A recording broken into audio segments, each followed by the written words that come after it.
Bien amigos, buenos días. Hoy un poquito más tarde, 10:10 de la mañana, como todos los martes, damos comienzo al programa de FUCBAN, la Federación Uruguaya de Cooperativas de Vivienda por Ayuda Mutua, Habitar el Pensamiento. Como lo habrán percibido por la música que dio inicio a nuestro programa, además de nuestro himno habitual, vamos a dedicar hoy el programa a la trágica situación que vive el pueblo palestino, tanto en Gaza como en Cisjordania. Nos acompaña Cristian Mirza, asistente social, doctor en ciencia política, profesora e investigadora en la Universidad de la República, autor de libros y artículos de prensa, partícipe activo en debates en relación con el tema que nos ocupa. Muchas gracias, Cristian, por acompañarnos hoy. Buenos días. Buen día, un gusto, como siempre, estar con ustedes, particularmente con los compañeros de fútbol, con los cuales tengo una historia larguísima, porque te voy a dar un dato que a lo mejor no lo tenés. Yo supe trabajar durante 10 años en el Centro Cooperativo Uruguayo, en el sector vivienda en particular. Obviamente el vínculo con fútbol viene de ahí. Sí, claro, sí. Alguna idea tenía personal yo acerca de tu pasaje por el Centro Cooperativista Uruguayo. La institución que, bueno, que mucha gente ha pasado por allí, ha aportado y también se ha formado, ¿no?, en el tema de la vivienda. Bien, Cristian, lamentablemente, digamos, tenemos que pues estaría lindo hablar de Palestina, pero desde otro ángulo, ¿verdad? Con su historia riquísima, con sus tradiciones, pero bueno, hoy tenemos que hablar que tenemos 40 o 50 millones de toneladas de escombro en ese territorio de Gaza. Tenemos más de 56.000 personas asesinadas, de los cuales 70-80% son mujeres y niños. Una situación realmente trágica la del pueblo palestino, que no se ha terminado, porque ayer estábamos viendo bombardeos, algo terrible, como es que la gente sea asesinada al momento de que va a pedir de comer. Es decir, no debe haber nada más esencial en la vida de un ser humano que el alimento, ¿verdad? Y tener que ir a pedir que te den de comer y además recibir un balazo, no es un asunto menor. ¿Cómo estás viendo tú, Cristian, que seguís día a día esta situación? ¿Cómo la estás viendo? En primer lugar, yo no hablo de guerra ni de conflicto. Claro. Yo hablo del drama palestino. Y el drama que tiene muchos años, ¿verdad? Exacto. Que no empezó el 7 de octubre del 2023, ni en Sabra y Satilia, por ejemplo, tampoco. Precisamente por eso, porque se trata de una larga y penosa historia de un pueblo sufrido, de un pueblo que ha sido sistemáticamente expulsado de sus tierras y castigado con todo tipo de atrocidades. Entonces no empezó el 7 de octubre del 2023, como tú dices, Sabra y Shatila fue en el año 52 y mucho antes, al año 48, incluso antes de la creación del Estado de Israel, cuando las organizaciones sionistas que ya estaban instaladas y en proceso de expansión en la Palestina histórica, planificaron y ejecutaron el plan Dalet. El plan Dalet fue un plan de exterminio, de expulsión de los palestinos en 1948, entre comillas, el camino para la instalación y la inauguración del Nobel Estado de Israel por resolución de Naciones Unidas. Eso significó Sí, justamente quería llegar ahí yo a ese tema conceptual, ¿verdad? El colonialismo por asentamiento. Porque bueno, los europeos tienen una larga tradición de colonialismo y de explotación en todos los aspectos que la palabra abarca a otros pueblos. Entonces me parece interesante que pudiéramos desarrollar un poco ese tema conceptual. Bien, del asentamiento, el colonialismo a través del asentamiento. Sí, el colonialismo por asentamiento se distingue del colonialismo metropolitano, que es el que conocimos, bueno, no conocimos, sino sufrieron nuestros antepasados, sí, claro, aquí en América. El colonialismo metropolitano supone la extracción de los recursos naturales, de las riquezas, para ser trasladadas al centro colonial, pero sin desplazamiento en principio, más allá de que hubo efectivamente en algunos casos desplazamiento y exterminio, pero no había una idea de instalar sucesivas oleadas de colonos, claro, británicos, españoles, alemanes en África. Exacto. En cambio, el colonialismo por asentamiento, como lo es el proyecto sionista, implica el desplazamiento forzoso de la población nativa. Y más, peor aún, porque en el proyecto sionista, que se inicia sobre fines del siglo XIX, con un texto emblemático que fue denominado el Estado judío por Teodoro Herzl, lo que plantea precisamente es la colonización de una tierra en donde prácticamente no había nadie, deshabitada, incluso con expresiones peyorativas, porque en uno de los párrafos del texto de Herzl habla de esa zona de Oriente, esa zona infestada de Oriente, ¿no? Se habla de que hay un Oriente bárbaro, infestado, y que el sionismo llevaría la civilización occidental a esa región. Una de las variantes del colonialismo europeo. Exacto. Entonces, si nosotros entendemos lo que implica el sionismo como ideología supremacista, racista, vamos a entender buena parte de lo que hoy está aconteciendo en Gaza, Cisjordania, en el sur del Líbano, en el sur de Siria, ¿verdad? No termina o no se acota geográficamente a Gaza. Entonces es un proyecto colonial por asentamiento, y la prueba es la cantidad de masacres y expansión territorial geográfica que hubo desde 1948 hasta la fecha.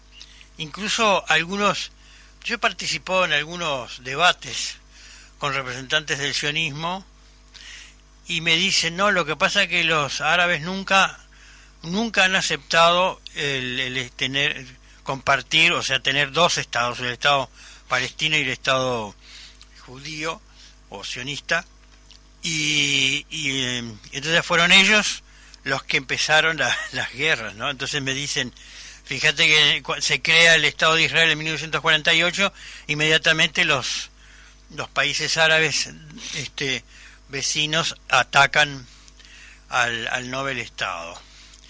Y en realidad no entienden o no quieren entender o distorsionan lo que fue la partición realizada por Naciones Unidas, que implicaba darle una porción de Palestina proporcionalmente mucho mayor a los sionistas que venían instalándose que la que tenían, porque de hecho la población nativa árabe en Palestina era alrededor del 70%, y el resto, el 30%, eran cristianos y judíos. Y vale decir además que antes de la creación del Estado de Israel podríamos decir que había una convivencia pacífica, no conflictiva, incluso de colaboración. Entonces, es decir, que no estamos hablando de un territorio que estaba deshabitado, no, claro, no vivía nadie. No, claro que no. No, No, porque a veces se habla de eso también. Sí, es que Ahí justamente... no veía a nadie, en fin, que Exacto, que eran unos campos, Exacto. unos desiertos Claro, que... deshabitados. pero que incluso... Y los pocos que habían eran unos bárbaros, que no sabían usar los para recursos. reforzar el concepto. Claro. Entonces ahí se coloca al palestino, a la población árabe autóctona, nativa, como atrasado, el occidente civilizado, moderno, etcétera, etcétera. Eso es un poco, en esencia, lo que significa la expansión sionista. Entonces, desde el 48 para acá, la expansión ha sido incesante, al punto que si nosotros tomamos un mapa, que hay muchos mapas circulando, ¿no? Y uno ve qué era lo que habían decidido las Naciones Unidas para el Estado árabe palestino y lo que es hoy Cisjordania y Gaza. Bueno, ahí gráficamente, visualmente, vamos a comprender qué significa esto del colonialismo por asentamiento. Claro, lo que ha ido perdiendo el pueblo palestino. Exacto. ¿verdad? Porque si uno mira esos mapas que van transcurriendo a lo largo de los años, cada vez es más chiquito. Exacto, y cada además vez está más disperso. Pero además nunca detuvieron el proceso de colonización, aun cuando Naciones Unidas en diversas resoluciones decretaron la ilegalidad de las colonias. Es más, si hoy llegara Cuando hablamos de colonias, perdón, estamos hablando de Cisjordania. Sí, estamos hablando de Cisjordania. En algún momento hubo colonias en Gaza, en el 2005 las desmantelaron, y ahí el Estado de Israel, el régimen sionista, decidió cercar literalmente a Gaza, aislarlo y seguir expandiendo sus colonias en Cisjordania, al punto que hoy el propio Netanyahu, que por otra parte ya tiene orden de captura por la Corte Internacional de Justicia por actos de criminales de guerra, anunció la creación de nuevas 22 colonias en Cisjordania. Entonces imagínense ustedes, en Cisjordania, el territorio tan pequeñito, más pequeño que Montevideo, todo dividido en una suerte de bantustanes, porque eso es lo que uno ve pequeños territorios cercados con checkpoints, es decir, puestos de control, y luego un muro que tiene una longitud de aproximadamente 800 kilómetros, que ha sido construido hace años y no termina nunca de ser construido, para separar la zona las colonias de sionistas, separarlos de la población nativa, de los palestinos. Entonces, el régimen de apartheid, bantustanes, el racismo, bueno, eso es lo que hoy expresa el sionismo más radical, ultra radical, que yo asimilo a lo que fue el nacionalsocialismo en el siglo XX. Entonces la humanidad no aprendió nada, no aprendió nada. Bueno, sí, cabrían muchas reflexiones acerca de eso, ¿verdad? Porque realmente hace un tiempo leía un texto de un intelectual israelí que manifestaba algo de eso, ¿no? Es decir, nuestros antepasados, decía esa persona, sufrieron las cosas que sufrieron, y ahora nosotros estamos haciendo más o menos lo mismo, ¿no? Es decir, sí, más o menos no, exactamente lo mismo. Hay que leer un texto. Yo siempre recomiendo, cuando voy a todos, a mí me invitan prácticamente todos los días, y no solamente en Montevideo y Canelones, sino el viernes 11 de julio me voy para Rivera, porque vamos a hacer una actividad en conjunto con las organizaciones palestinas de la frontera de Santana, y ahí va a haber una actividad con la colectividad, y yo siempre les digo, miren, hay algunos textos que son emblemáticos y que si ustedes quieren entender algo un poquitito deberían leer.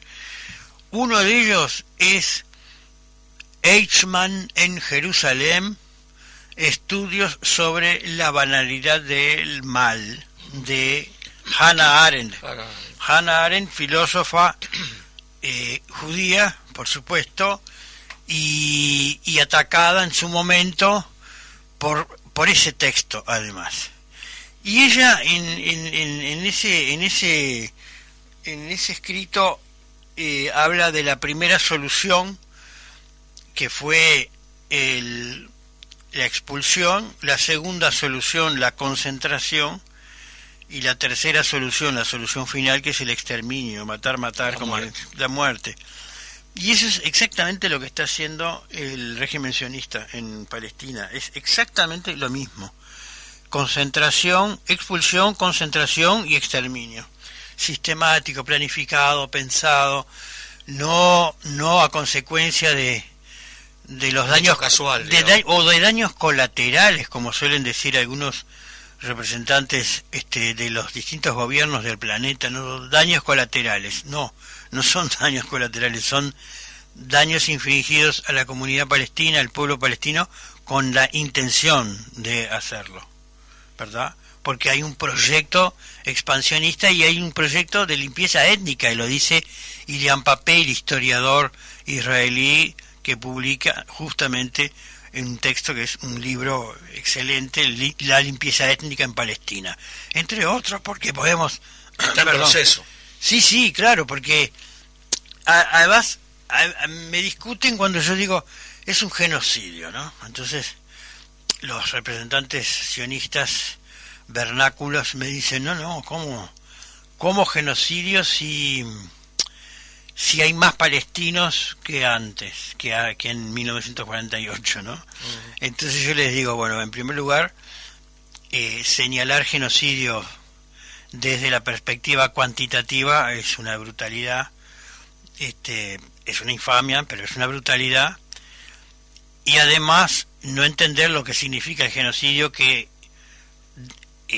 por Naciones Unidas la definición tomada y explícitamente formulada habla de la intención de exterminio de un pueblo por razones religiosas, étnicas o culturales, y es lo que acontece aquí y lo que aconteció hace muchos años atrás con la Nakba en 1948. Entonces, por eso cuando decimos que es un genocidio en curso, entonces me dicen, bueno, pero es un genocidio que yo llevo como 70 años, entonces no es un genocidio. Pero es exterminio sistemático, planificado, con la intención de borrarlos del mapa. Exactamente, de borrarlos del mapa. No importa si va a llevar 70 años, exactamente, o si lleva 1 año y medio, o si el número está lo cual. Claro, entonces es un genocidio. Hay una intencionalidad es un política. Genocidio, es limpieza étnica, y es una atrocidad,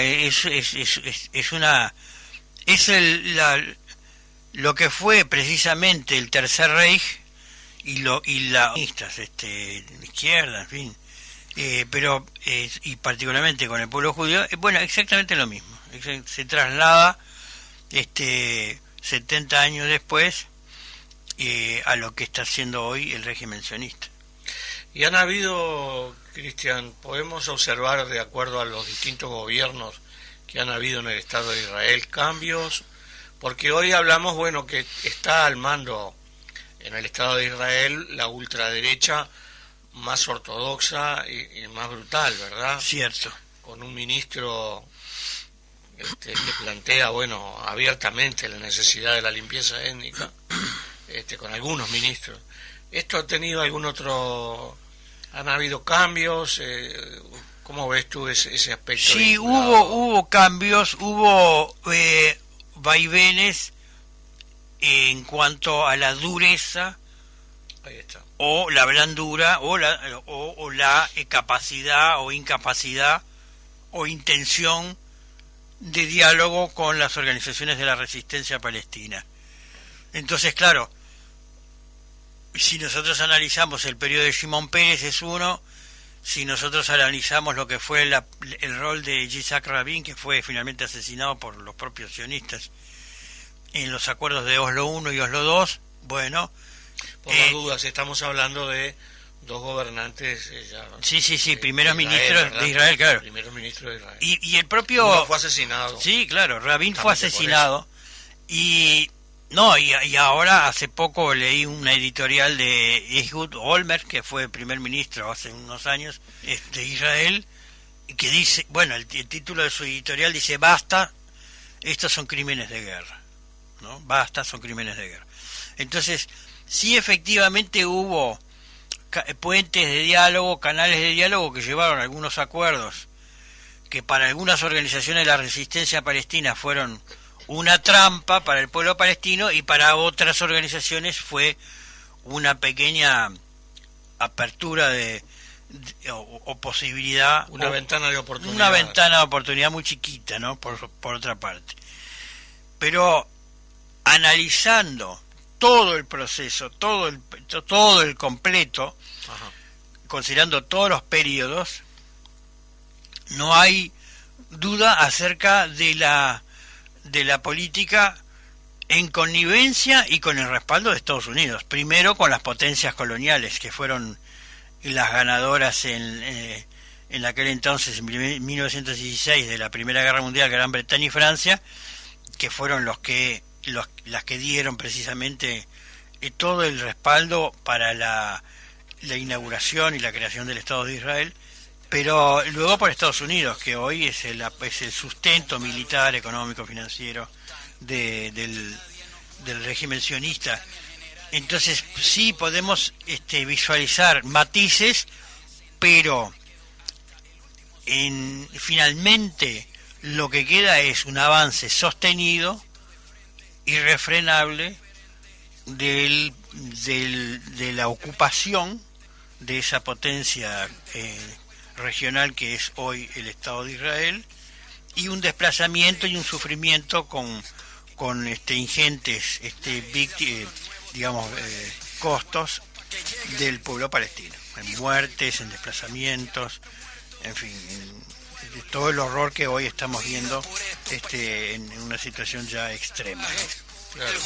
Tú nos hablabas al principio, Cristian, de 4 claves que tú manejabas acerca de esta situación, de esta tragedia, ¿no? Porque otro nombre no tiene. Sí, hay 4 claves. Una es la clave ideológica, que yo ya adelanté lo que significa la ideología sionista, el sionismo como expresión de una ideología supremacista y racista. Esa es la primera clave para entenderlo.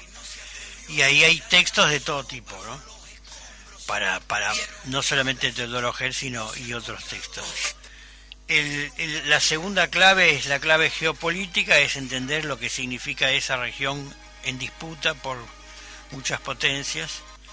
La tercera clave es la clave económica, precisamente, y ahí están los recursos: el agua, la tierra, los yacimientos de gas en plataforma marítima frente a Gaza, los intereses de la industria armamentística, que tiene hoy una tasa de rentabilidad, unas utilidades formidables en función de lo que están haciendo en Palestina. Bien, seguimos, vamos al corte comercial y seguimos profundizando en esto con Cristian Mirza y la tragedia palestina. Bien, seguimos por CX40 Radio Fénix en el 1330 de su dial, con Habitar el Pensamiento, el programa oficial de FUCBAN, la Federación Uruguaya de Cooperativas de Vivienda por Ayuda Mutua. Hoy tenemos la visita de Cristian Mirza. Estamos charlando acerca de la tragedia del pueblo palestino y las circunstancias que rodean la vida histórica y diaria de este sufrido pueblo. Charlábamos, Cristian, fuera de micrófono, acerca de esas claves que tú manejabas, el tema ideológico, religioso y también económico, financiero, y los intereses de los recursos que se mueven ahí en la zona, y el papel que ha cumplido la zona, toda esa zona del Oriente Medio, en el desarrollo de la historia de la humanidad. Sí, tal cual, porque yo te decía, si nosotros observamos la historia reciente y la historia lejana, esa zona del Medio Oriente fue una zona en disputa, una región en disputa.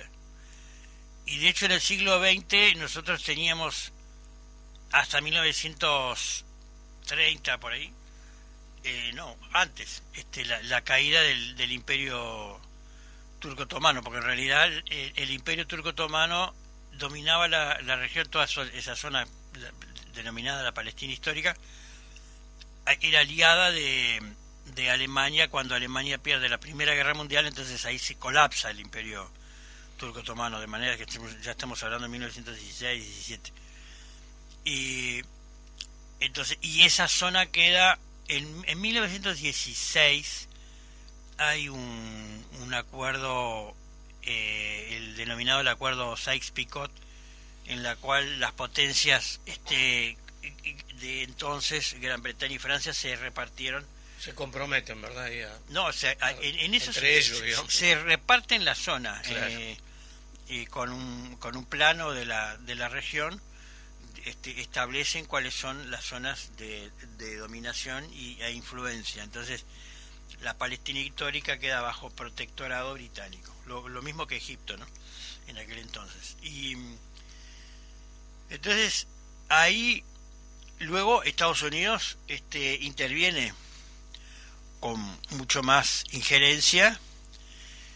Y entonces, ¿de qué estamos hablando? Estamos hablando de que Estados Unidos y lo que es hoy la OTAN, Occidente, instala su dominio y su hegemonía en esa región con el control de los recursos que implica la región, porque en la medida que Siria, Jordania, bueno, Arabia Saudita, toda esa zona queda bajo la influencia de las potencias coloniales de antaño y luego Estados Unidos, ahí se tejen acuerdos, convenios multilaterales, bilaterales, etcétera, etcétera, de acuerdo.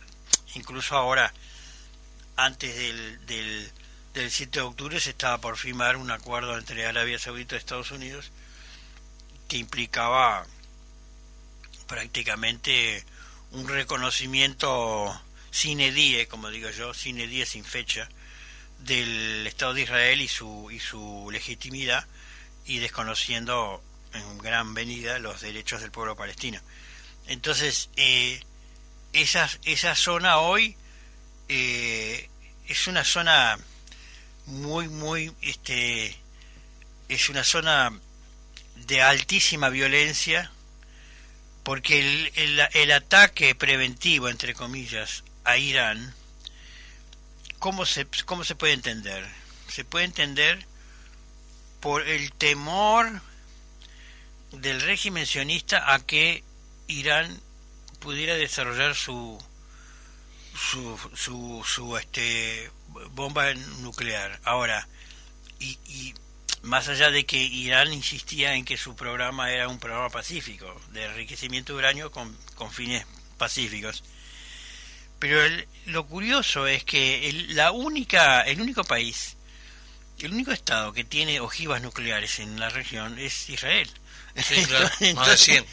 Claro, entonces, de hecho están reconociendo que ellos quieren ser los dueños del barrio, entre comillas, ¿no? Sí, claro. Entonces, acá mando yo.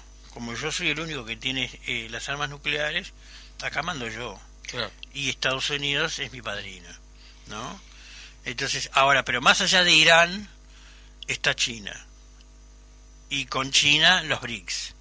Y los BRICS implica un cuestionamiento, una interpelación al orden mundial, ¿no? Entonces, por eso hoy se habla de multilateralismo, y por eso nuestro presidente Yamandu Orsi fue a España y justamente hizo una intervención relativa a lo que significa el multilateralismo y que no y la disputa por la hegemonía mundial.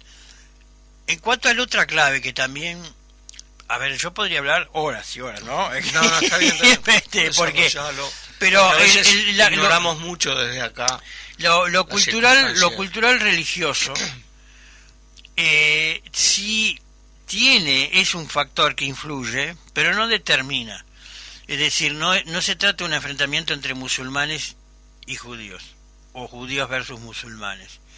Más allá de que algunas organizaciones de la resistencia palestina, que son 14, al menos 14, entre las que se encuentra Hamas, Yihad Islámica, Frente Popular para la Liberación de Palestina, Frente Democrático, Al-Fatah, etcétera, etcétera,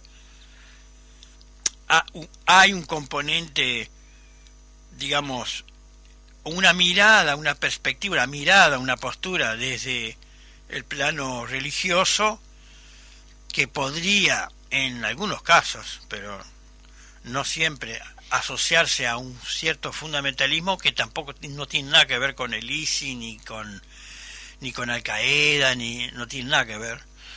Es otra postura, pero que tiene un anclaje religioso, una mirada de lo que significa el Islam para toda la región. Pero del otro lado tenemos una postura también fundamentalista, absolutamente. O sea, hay un sionismo fundamentalista. El pueblo elegido.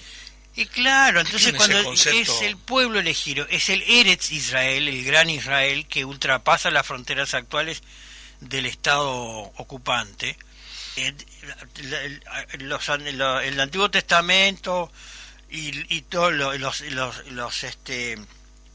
los escritos religiosos que fundamentan que el pueblo elegido tenga que tener el control, no solamente estar en la zona y hacerse de los recursos, sino controlar a los demás, porque los demás son inferiores, ¿se entiende? Sí, no son los elegidos. Sí, son seres inferiores. Son seres inferiores que tienen que estar al servicio de los superiores, claro, que son los sionistas, que es el pueblo elegido. Esa es un poco una concepción fundamentalista que está hoy más presente que nunca, porque basta escuchar hablar a Ben-Gvir o a Smotrich, entre otros, para dar cuenta de esta perspectiva fundamentalista. Algunos me discuten y me dicen, no, pero el sionismo, hay un sionismo progresista, hay un sionismo de izquierda. Bueno, si efectivamente lo hubo, hoy es un resabio del pasado lejano, porque tenemos que recordar que en algunos casos, algunas corrientes planteaban que Israel fuera un modelo, una suerte de Estado socialista con base comunitaria en el movimiento kibutzim. Sí, en alguna época se habló. Claro, pero eso es, como yo digo, forma parte del pasado remoto. Hoy no queda nada de eso, queda muy poco. ¿Sí? El fundamentalismo sionista, que es el nazi-sionismo, que es la versión ultra radical de derecha, es lo que impera hace muchos años. ¿Ya? No es de este año, sino hace mucho. Me parece interesante, Cristian, que en función de lo que estamos conversando, barrido un poco la neblina ideológica, cultural, religiosa, si levantamos la piedra, el cangrejo siempre está ahí, que son los intereses económicos, los intereses materiales vinculados a los recursos que existen en el lugar, la geopolítica vinculada, al tráfico de comercio, las futuras capacidades que esa región tiene, que en definitiva daría la impresión de que son los que realmente son la base y el cimiento de toda esta situación, ¿verdad? Sí, pero además si nosotros recordamos y hacemos historia, cómo empezó la expansión sionista en la Palestina histórica, empezó con los banqueros británicos, Rothschild y compañía, que al principio compraban las tierras y después prohibían que otros pudieran usufructuar esas tierras, pero como obviamente no les alcanzaba a comprar porque muchos palestinos no querían vender, el proyecto se apoya después en la violencia como método, no solamente en lo que pudiera ser legalmente la compra-venta, claro, o sea, de transacciones legales. Pero entonces hay un capital que empieza de esa manera financiar el régimen sionista. Y hoy está claro que la industria armamentística está haciendo su gran negocio, lo viene haciendo hace mucho, pero hoy más que nunca, porque lo que se ha, digamos, utilizado en términos, como tú decías al principio, toneladas de bombas, incluso ensayos de nuevas tecnologías de la muerte. Seguramente, claro. Y como la identificación a través de los drones, identificación biométrica, uso de los celulares como arma de muerte, de asesinato selectivo, entre comillas. En fin, por eso, si me permites, por eso nosotros pensamos que nuestro gobierno de izquierda, al que votamos, tiene que cerrar la Agencia de Innovación y Emprendedurismo en Jerusalén, porque hay una asociación directa entre la ciencia y tecnología y la muerte y la guerra en este caso. O sea, no, porque algunos me dicen no, pero no tiene nada que ver el campo de la cooperación tecnológica y científica con lo que está sucediendo. Y no, ¿cómo que no tiene nada que ver? No, claro, no son hechos aislados. Mucho que ver. No se está produciendo en otra galaxia. Pero es que hay muchas universidades que han desarrollado tecnologías que luego se ponen a disposición del ejército de ocupación, las ponen a prueba, ¿no? Las someten a prueba, claro. Y cuando dan resultados, entonces van a las ferias que se hacen internacionales para exponer las armas y todos los dispositivos de muerte. Se dice ¿no? con comprobada eficiencia, ¿no? Sí, claro. Es trágico. Eisenhower, que fue un presidente de los Estados Unidos que dejó su cargo en el año 1961, en su discurso de despedida advirtió al pueblo de los Estados Unidos sobre el poder que tiene el complejo, lo que él llamó el complejo industrial militar. Claro. En términos de darle un sentido y un giro a la política de un país.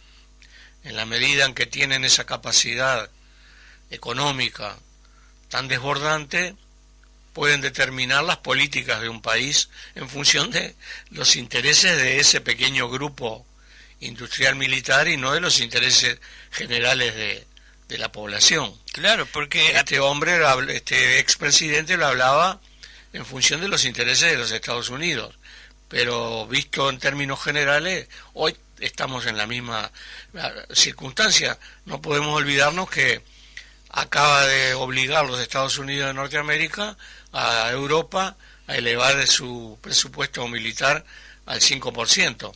Sí, Cuando eso estaba en un 2, un 2,5. Es una barbaridad porque es una carrera que lleva a la destrucción, porque armarse cada vez más, bueno, además es como un absurdo, entre comillas, porque es como le dicen a Europa, tiene que gastar más. Claro, ¿Y a quién le compran las armas? Claro. Es como, yo a veces digo, pero son estúpidos. Tiene nombre y apellido, claro, ese negocio. O son estúpidos, o tienen, están hasta las manos en los intereses intereses y personales. No, Claro, hacen negocio los de siempre, siempre. Hay un negocio gigantesco. Claro. Imaginemos lo que va a significar elevar el presupuesto de guerra de toda Europa un 5%. Claro. En un lapso de 2-3 años, hacer muchísimo más cantidad de ganancias, ¿verdad? Exacto. Viene por ahí. Y Cristian, ya nos va quedando poco tiempo. Hoy reflexionabas tú al principio, yo me lo anoté acá, hacia dónde van las cosas, ¿no? Hacia dónde va el mundo, porque las reiteradas declaraciones y resoluciones de las Naciones Unidas como que quedan ahí en el escritorio, es decir, se anotan, estarán impresas en algún lado, pero después no se aplican. Estados Unidos obliga a Europa a elevar su presupuesto de guerra en un 5% del PIB. Israel hace lo que se le antoja en el Medio Oriente. No hay reglas ya en el mundo, se fueron al carajo, por decirlo en términos... O las reglas están enterradas o solamente se exponen en una vitrina en el Museo de los Derechos Humanos. Porque si no reformulamos... ¿Hacia dónde vamos? Y bueno, pero si no reformulamos todo el sistema de Naciones Unidas, vamos a seguir en esta espiral de muerte y destrucción y oprobio. O sea, desde el punto de vista moral, la sociedad, la humanidad, va camino al desastre.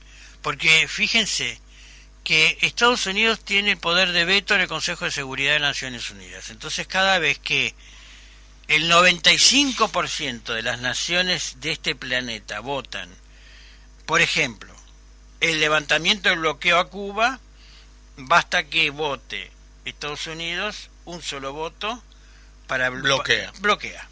Lo mismo pasa con el cese al fuego, el pedido de retiro de las colonias, el del desmantelamiento de las colonias, la ayuda humanitaria absolutamente necesaria e imprescindible, el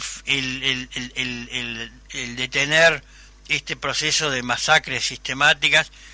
Bueno, todas las naciones votan, el 95%, el 98% vota, pero el veto de Estados Unidos bloquea. Entonces, ¿de qué democracia estamos hablando?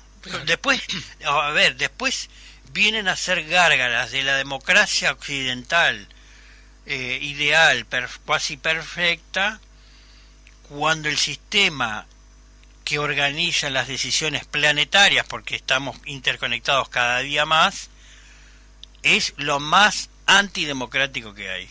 Entonces, ¿de qué estamos hablando? Entonces, si no se reformula todo el sistema de Naciones Unidas y las formas de decisión, vamos a seguir cada vez peor. Entonces, yo creo que los BRICS es una oportunidad, es un avance muy inteligente de construir otro polo de poder alternativo, pero en definitiva, más allá de los BRICS y más allá de la OTAN, hay que volver a redefinir y redibujar las reglas del acuerdo, del consenso y de la toma de decisiones a nivel planetario. Y así ya no funciona más. Sin duda, ¿no? No. Ya estamos en el borde del abismo. Totalmente. Ya lo vimos el otro día, también con la masacre que hubo en esta guerra con Irán. Sí. Bien, Cristian, nosotros lamentablemente ya no nos queda más tiempo. Te agradecemos mucho, por favor, que hayas dispuesto este rato para charlar con nosotros, aclararnos las dudas que podamos tener, y bueno, seguir levantando la bandera de la justicia para el pueblo palestino, levantando la bandera de parar con la masacre, parar con el genocidio y un futuro como se merece cualquier pueblo del mundo. Sí. Muchas gracias, Cristian. No, gracias a ustedes por la invitación. Como yo digo, la causa palestina es la causa de la humanidad y me pongo a las órdenes. Aquí tienen mis datos, cualquier referencia bibliográfica, cualquier dato, o quieren organizar alguna actividad, yo estoy a las órdenes. Muchísimas gracias. Muchísimas gracias a ti. Gracias a nuestros oyentes. Nos estaremos escuchando, el martes que viene a las 10 de la mañana. Gracias.